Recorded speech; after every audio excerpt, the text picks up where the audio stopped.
নমস্কাৰ friends, welcome জনাইছোঁ competitive studies চেনেলটিলৈ। আজি মই প্ৰিভিয়াছ ইয়াৰৰ পৰা জিকেৰ কেইখন কুৱেশ্যন লৈ আহিছোঁ। ইয়াতে আছাম আৰু ইণ্ডিয়ান জিকে দুটাই আছে। আপুনি যদি বিচাৰিছে কেনেকুৱা টাইপৰ কুৱেশ্যন আপুনি প্ৰেক্টিছ কৰিব জিকেৰ কাৰণে, তেতিয়াহ'লে এনেধৰণৰ কুৱেশ্যন আপুনি প্ৰেক্টিছ কৰিলে হ'ব। কেনেকৈ এনেকুৱা টাইপৰ কুৱেশ্যনে প্ৰিভিয়াছ ইয়াৰত আহিছিলে, চ' মই প্ৰিভিয়াছ ইয়াৰৰ পৰা জিকেৰ কুৱেশ্যনবোৰ লৈ আহিছোঁ। চ' ইয়াতে যদি মই ফাৰ্ষ্ট কুৱেশ্যনটো চাওঁ, ফাৰ্ষ্ট কুৱেশ্যনটো দিয়া আছে, which water resource project cover and extends the benefits to Madhya Pradesh, Maharashtra, Gujarat and Rajasthan? মানে কোনটো জলসম্পদ প্ৰকল্পই ইয়াৰ সুবিধা মধ্যপ্ৰদেশ, মহাৰাষ্ট্ৰ, গুজৰাট আৰু ৰাজস্থানলৈ সম্প্ৰসাৰিত কৰিছে? অপশ্যনছ আছে 1 হীৰাকুদ ডেম প্ৰজেক্ট, অপশ্যন 2 আছে Sardar Sarovar dam project, option 3 আছে ভাকৰা নাঙ্গল ডেম প্ৰজেক্ট আৰু অপশ্যন 4 আছে তেহৰি ডেম প্ৰজেক্ট। ইয়াৰ মাজতে মই কাৰেক্ট আনচাৰটো যদি চাওঁ, কাৰেক্ট আনচাৰটো হ'ব option 2 Sardar Sarovar dam project. আৰু সকলোতকৈ উঁচা যিটো ডেম আছে এইটো হ'ল তেহৰি ডেম। এইটো ক'ত আছে? এইটো আছে উৰিষ্যা আৰু নদীখনৰ নাম হয় মহানদী।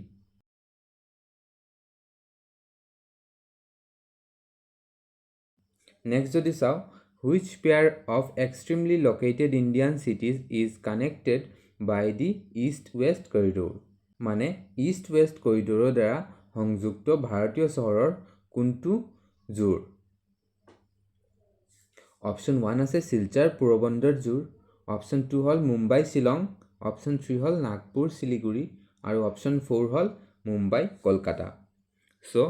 মই আশা কৰিছোঁ সকলোৱে জানো ইয়াৰ কাৰেক্ট আনচাৰটো। ইয়াৰ কাৰেক্ট আনচাৰটো হৈ যাব অপশ্যন 1 শিলচৰ পোৰবন্দৰ জোৰ। এইটো ক'ৰ পৰা ষ্টাৰ্ট হৈছে? ইষ্ট ৱেষ্ট কৰিডৰ, মানে পূৰ্বত শিলচৰৰ পৰা ষ্টাৰ্ট হৈছে আৰু পশ্চিমত পোৰবন্দৰলৈকে এইটো গৈছে, যিটোৰ নাম হ'ল ইষ্ট ৱেষ্ট কৰিডৰ। নেক্সট যদি চাওঁ, এজ পাৰ দি 2011 চেঞ্চাছ হাউ মেনি গাঁও পঞ্চায়তছ আৰ দেয়াৰ ইন আছাম? মানে 2011ৰ লোকপিয়ল অনুসৰি অসমত কিমানখন গাঁও পঞ্চায়ত আছে? ইয়াৰ মাজতে অপশ্যন দিয়া আছে, অপশ্যন 1 2005, অপশ্যন 2 হ'ল 2100, অপশ্যন 3 হ'ল 2202, অপশ্যন 4 হ'ল 2305। চ' মোৰ কাৰেক্ট আনচাৰটো হ'ব অপশ্যন 3 2202। আৰু পঞ্চায়তী ৰাজ ছিষ্টেম যাৰ কাৰণে ষ্টাৰ্ট হৈছে এইটো নাম হ'ল বলৱন্ত ৰায় মেহতা। তেওঁ কি নামেৰে জনা যায়? Father of Panchayati Raj institution. আৰু বলৱন্ত ৰায় মেহতা কমিটি বনিছিল 1957ত, যোনে ছাজেষ্ট কৰিছিল যে এটা গাঁও পঞ্চায়তৰ ছিষ্টেম এনেকুৱা হ'ব লাগে। সেইকাৰণে তাৰপিছতে গাঁও পঞ্চায়তৰ ছিষ্টেমখন আহিছে। নেক্সট যদি মই চাওঁ, which among the following cities is known as the tea city of India? মানে তলৰ কোনখন চহৰ ভাৰতৰ চাহ চহৰ বুলি জনা যায়? অপশ্যন 1 আছে দাৰ্জিলিং, অপশ্যন 2 আছে ডিব্ৰুগড়, অপশ্যন 3 আছে শিলিগুৰি, অপশ্যন 4 আছে নৈনিতাল। চ' ইয়াৰ মাজৰে কাৰেক্ট আনচাৰটো হ'ব অপশ্যন 2 ডিব্ৰুগড়। নেক্সট চাওঁ, the term black revolution in the present context of India is associated with? মানে ভাৰতৰ বৰ্তমানৰ প্ৰেক্ষাপটত কৃষ্ণাংগ বিপ্লৱ মানে ব্লেক ৰিভলিউশ্যন শব্দটোৰ সৈতে জড়িত কি হৈ আছে? অপশ্যন 1 আছে improvement in the quality of black soil, option 2 আছে self dependence in the production of crude oil, option 3 আছে improvement in the quality of black soil, option 4 আছে self dependence in milk production. So ইয়াৰ মাজেৰে correct answer to হৈ যাব option 2 self dependence in the production of crude oil. আৰু যেটো milk production ইটো হল কিহৰ লগতে জড়িত হৈ আছে? ইয়াতে যেনেকুৱা black revolution আছে, milk production to white revolutionৰ লগত জড়িত হৈ আছে। next চাও, Lieutenant Commander MS Karbi Gagoi is India's first woman Navy officer to be posted as a defense attaché in a foreign country, in her case Russia. What is her basic expertise? মানে Lieutenant Commander শ্ৰীমতী কৰবী গগৈ ভাৰতৰ প্ৰথম মহিলা নৌসেনা বিষয়া, যিয়ে তেওঁৰ ক্ষেত্ৰত বিদেশত প্ৰতিৰক্ষা এটেচ হিচাপে নিযুক্তি লাভ কৰিছে ৰাছিয়াত। তেওঁৰ মৌলিক বিশেষজ্ঞতা কি? অপশ্যন 1 আছে সাবমেৰিন টেকনলজি, অপশ্যন 2 হল Rafale fighter jet opera jet operation, option 3 হল aeronautical training with reference to MiG-29, option 4 হল warship construction and maintenance. So ইয়াৰ মাজেৰে কাৰেক্ট আনসাৰটো হৈ যাব option 4 warship construction and maintenance মানে কৰবী গগৈ নামৰ যিনে মহিলা আছে তেওঁ কিহৰ লগত জড়িত তেওঁৰ বেসিক এক্সপাৰ্টিজ কি warship construction and maintenance Next question to Sao. On 23rd March 2019, the Lokpal of India was APO identify the first Lokpal from options given below. মানে 23 মাৰ্চ 2019 তাৰিখে ভাৰতৰ লোকপালক তলত দিয়া বিকল্পৰ পৰা প্ৰথম লোকপাল চিনাক্ত কৰক মানে কোনজন প্ৰথম লোকপাল আছিলে অপশন 1 হল ডক্টৰ সৌম্য স্বামীনাথন অপশন 2 হল মিস ৰীমা সৌদ অপশন 3 হল শ্ৰী এনআৰ মোদী অপশন 4 হল শ্ৰী পিনাকী চন্দ্ৰ ঘোষ ইয়াৰ মাজেৰে কাৰেক্ট আনসাৰটো হৈ যাব অপশন 4 শ্ৰী পিনাকী চন্দ্ৰ ঘোষ নেক্সট কোৱেশ্চন টু চাও When was Assam detached from Bengal presidency and was made separate chief commissionership? মানে বংগৰ ৰাষ্ট্ৰপতি পদৰ পৰা অসমক কেতিয়া বিচ্ছিন্ন কৰি হুকিয় মুখ্য আয়ুক্ত পদ দিয়া হল অপশন 1 হল 1870 অপশন 2 হল 1872 অপশন 3 হল 1874 আৰু অপশন 4 হল 1876 ইয়াৰ মাজেৰে কাৰেক্ট আনসাৰটো হ'ব option 3 1874 Next question to this out. Which of the following articles empowers the governor to oppose the chairman and other members of a state public service commission? মানে তলৰ কোনটো অনুচ্ছেদে ৰাজ্যপালক ৰাজ্যিক লোকসেৱা আয়োগৰ অধ্যক্ষ আৰু অন্যান্য সদস্যসকলক নিযুক্তি দিবলৈ ক্ষমতা প্ৰদান কৰে অপশন 1 আছে আৰ্টিকল 314 অপশন 2 আছে আৰ্টিকল 315 অপশন 3 আছে আৰ্টিকল 316 আৰু অপশন 4 আছে আৰ্টিকল 317 ইয়াৰ মাজেৰে মোৰ কাৰেক্ট আনসাৰটো হ'ব option 3 article 316 next question two চাও who was the first speaker of the Lok Sabha of the Indian Parliament মানে ভাৰতীয় সংসদৰ লোকসভাৰ প্ৰথম অধ্যক্ষ কোনে আছিল অপশন 1 হল হুকুম Singh option 2 hall K S Hegde option 3 hall M A আয়ঙ্গা option 4 hall G B মবলঙ্কাৰ ইয়াৰ মাজেৰে কাৰেক্ট আনসাৰটো হ'ব অপশন 4 জি বি মবলঙ্কাৰ আৰু ইয়াতে জি বি মবলঙ্কাৰৰ আপুনি এটা ছবি দেখিব পাৰিব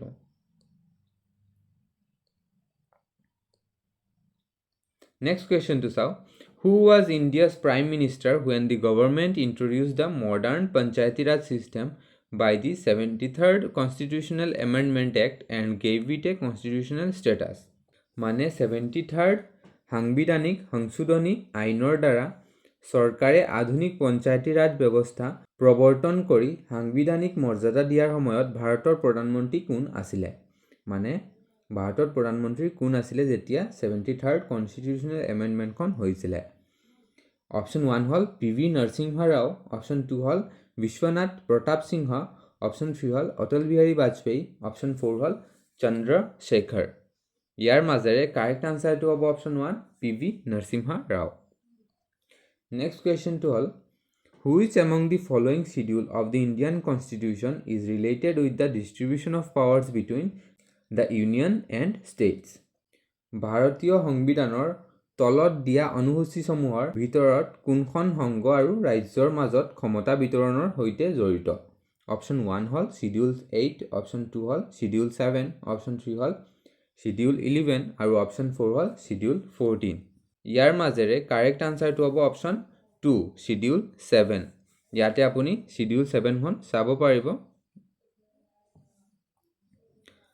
নেক্সট কোৱেশ্চন টু চাও The concepts of integral humanism and Antodoya were associated with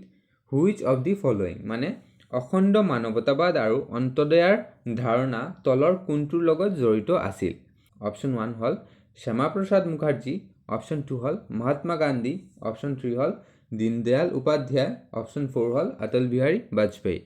ইয়াৰ মাজেৰে কাৰেক্ট আনসাৰটো হ'ব option 3 Deendayal Upadhyay Next question to Sao. When did the first amendment of the Indian Constitution take place? মানে ভাৰতীয় সংবিধানৰ প্ৰথম সংশোধনী আইনখন কেতিয়া হৈছিল অপশন 1 আছে জুন 18 1951 অপশন 2 আছে জুন 18 1952 অপশন 3 আছে জুলাই 18 1953 আৰু অপশন 4 আছে জুলাই 18 1954 ইয়াৰ মাজেৰে কাৰেক্ট আনসাৰটো হ'ব অপশ্যন 1 জুন 18 1951 নেক্সট কুৱেশ্যনটো চাও which freedom fighter earned the sobriquet and nightingale of India মানে কোনজন স্বাধীনতা সংগ্ৰামীয়ে ভাৰতৰ নাইটিঙ্গেল উপাধিখন লাভ কৰিছিল অপশ্যন 1 আছে এনি বেচেণ্ট অপশ্যন 2 হল পুষ্পলতা দাস অপশ্যন 3 হল সৰোজিনী নাইডু অপশ্যন 4 হল বিজয় লক্ষ্মী পণ্ডিত ইয়াৰ মাজেৰে কাৰেক্ট আনসাৰটো হ'ব অপশ্যন 3 সৰোজিনী নাইডু নাইটিঙ্গেল নামেৰে জনা যায় নেক্সট কুৱেশ্যনটো চাও under article 368 the parliament has no power to repeal the fundamental rights because মানে 368 নং অনুচ্ছেদৰ অধীনত সংসদৰ মৌলিক অধিকাৰ বাতিল কৰাৰ কোনো ক্ষমতা নাই কাৰণ option 1 hall they are integral part of basic structure of the constitution option 2 hall integral part of human rights option 3 hall enshrined under part 3 আৰু অপশ্যন 4 হল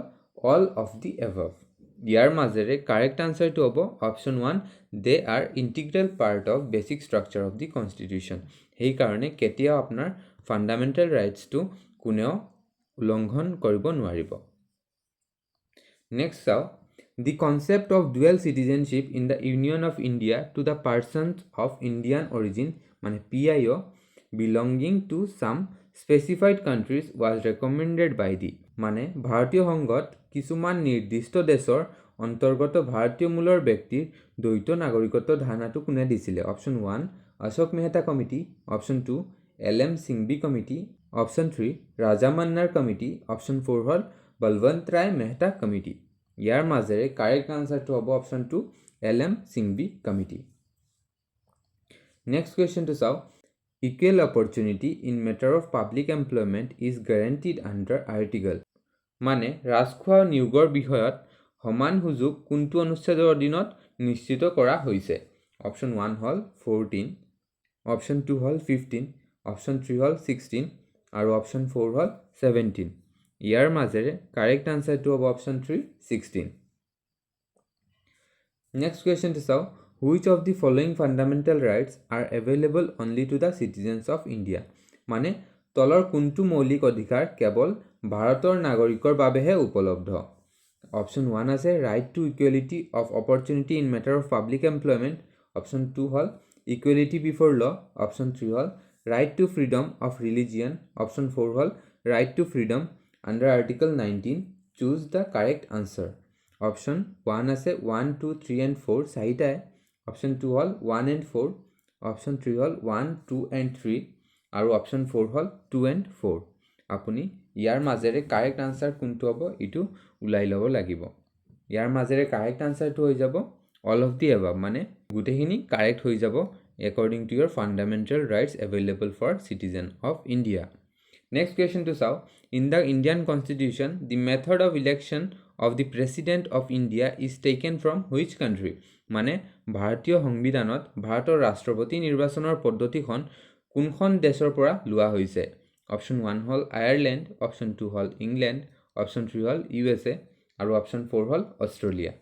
ইয়াৰ মাজেৰে কাৰেক্ট আনসাৰটো হ'ব অপশ্যন 1 আয়াৰলেণ্ড মানে এটা দেশত এজন ৰাষ্ট্ৰপতি থাকিব লাগিব এটো কৰ পৰা লোৱা হৈছে আয়াৰলেণ্ডৰ পৰা লোৱা হৈছে নেক্সট কুৱেশ্যন টু চাও as per the apart tripartite Assam Accord signed among the government of India the government of Assam and the leaders of Assam agitation ASU and All Assam Gana Sangram Parishad on 15th August 1985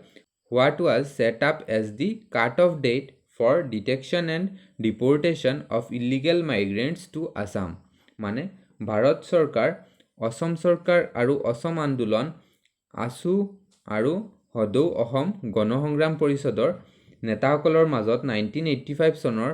15th অগাষ্টত স্বাক্ষৰিত হোৱা পৃথক ত্ৰিপাক্ষিক অসম চুক্তি অনুসৰি যিটো cut off date হিচাপে স্থাপন কৰা হৈছিল অবৈধ প্ৰব্ৰজনকাৰীক ধৰা পেলাই অসমলৈ বিতৰণৰ বাবে অপশ্যন 1 আছে 1st জানুৱাৰী 1951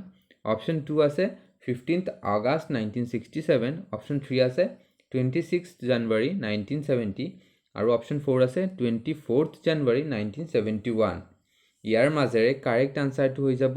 অপশ্যন 4 24th March 1971 মানে 24th March 1971 লৈকে যোনে অসমত আছিলে তেওঁলোকে সিটিজেনশিপ পাব আৰু যিবিলাক তাৰ পিছত অসমত আহিছে তেওঁলোকক ডিপোৰ্ট কৰা হ'ব বাংলাদেশত